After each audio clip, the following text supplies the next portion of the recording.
महाराजा सुहेलदेव की 1016वीं जयंती और महाराजा सुहेलदेव की जयंती के अवसर पर मऊ जनपद में एक बहुत ऐतिहासिक एक बड़ी संख्या का कार्यक्रम महाराजा सुहेलदेव के उनके व्यक्तित्व को, उनके कृतित्व को, कि कैसे उन्होंने मुगल आक्रांताओं को पराजित करने का काम किया था, हिंदू स्वाभिमान को जागृत करने के लिए एक बहुत अच्छा प्रयास आज मऊ जनपद की ओर से राष्ट्रीय राजभर संघ ने किया है।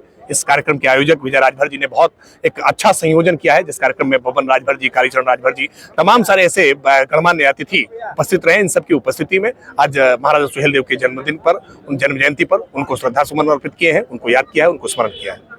और 2027 की तैयारियां हैं अभी से। देखिए, 2027 का चुनाव भारतीय जनता पार्टी पूरी तरह से जीतेगी। 37 वर्षों के बाद रिकॉर्ड तोड़ करके हमने 2022 भी जीता था, हम 2027 भी जीतेंगे, क्योंकि जनता के बीच में जो काम करता है उसके अंदर ये आत्मविश्वास होता है।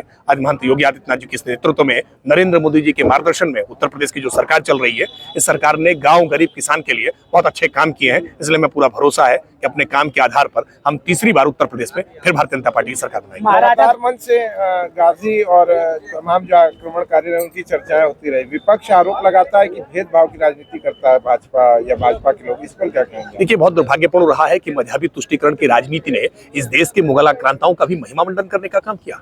महाराजा सुहेलदेव ने किस तरह से अपनी शौर्य के साथ, अपनी वीरता के साथ, सालार मसूद जिसने कत्लेआम करने का काम किया था, नरसंहार करने का काम किया था, क्रूरता के जिसके किस्से भरे पड़े हैं, उसको भी नायक बना रखा है, उसकी भी मजार पर मेले लगवाते हैं, उसको शहीद का दर्जा दे रखा है। ये बहुत दुर्भाग्यपूर्ण है। इस भारत की माटी पर भारत के जो सपूत हैं उनका सम्मान होगा, किसी आक्रमणकारी का नहीं, किसी आक्रांता का नहीं।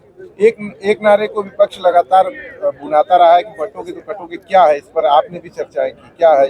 देखिए, समाज को एक साथ जोड़ करके चलना चाहिए। प्रधानमंत्री मोदी जी ने कहा है, सबका साथ, सबका विकास, सबका विश्वास और सबका प्रयास। एक रहेंगे तो सेफ रहेंगे। समाज में सबको जोड़कर चलना चाहिए। दुर्भाग्य यह है कि समाजवादी पार्टी पीडीए का नारा देकर के कभी एमवाई के समीकरण से लोगों को तोड़ने का काम करती है, कभी पीडीए का नारा देती है। ये समाज को जोड़ने का काम क्यों करते हैं? ये अंग्रेजी के अल्फाबेट में ए से लेकर के जेड तक की बात क्यों नहीं करते? कभी ये अल्फाबेट एमवाई निकालते हैं, कभी पीडीए निकालते हैं। Bharatiya Janata party A to Z की बात कर रही है।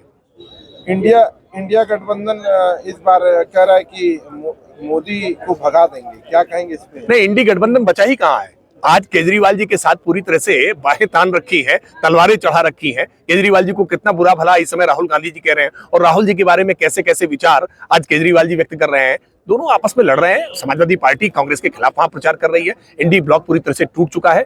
इंडी ब्लॉक जब बना था तब भी हमने कहा था कि अवसरवादी गठबंधन है। ये भ्रष्टाचार की अपनी कमाई को बचाने के लिए, छुपाने के लिए, ये मोदी को हटाने के लिए उन्होंने एक प्रयास किया था। लेकिन नरेंद्र मोदी जी सबके दिलों में वास करते हैं और इसीलिए तीसरी बार देश के प्रधानमंत्री बने हैं।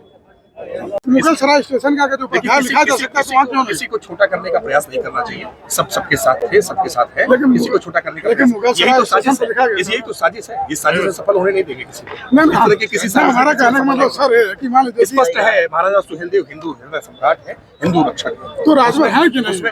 उसमें ने कहा ना कि सर्टिफिकेट, जब भी कोई लड़का कामयाब हो जाता है ना तो सफलता के कई बाप हो जाते हैं। नहीं, राजभर है कि नहीं? वो सबके हैं। तो फिर राजभर क्यों नहीं लिखा जाता? वो सबके हैं। जैसे महाराज में वहाँ भी नहीं लिखा गया। तो कह रहे हैं कि वो ब्राह्मण भी है, वो क्षत्रिय भी है, वो राजभर भी है, वो शूद्र भी है, वो पिछड़े भी हैं, वो अगले भी हैं, सबके साथ है। नहीं, हमारा कहने का मतलब राजभर है या नहीं? नहीं, ये तय करने का काम मेरा नहीं है। क्यों? ये तय करने का काम इतिहास का था।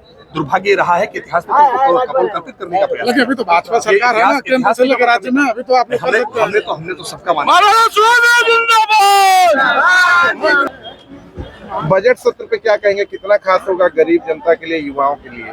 देखिए, इस बजट ने तो सबकी उम्मीदों को पंख लगा दिए। ये सबके लिए बसंत लेकर के आया है ये बजट। इस बजट ने जहां टैक्स में इतनी बड़ी राहत दी है कि 12 लाख तक की आय टैक्स मुक्त कर देने का काम किया, वहीं किसानों के लिए किसान क्रेडिट कार्ड में 3 लाख रुपए से बढ़ा करके उसको 5 लाख तक करने का काम किया है। आज स्टार्टअप योजना के तहत आज नए रोजगार सृजन करने के लिए, एक नया भारत बनाने के लिए, 2047 तक विकसित भारत बनाने के लिए इस बजट ने आज बहुत सारे प्रावधान किए हैं। ये बजट सबको आगे ले जाने वाला है।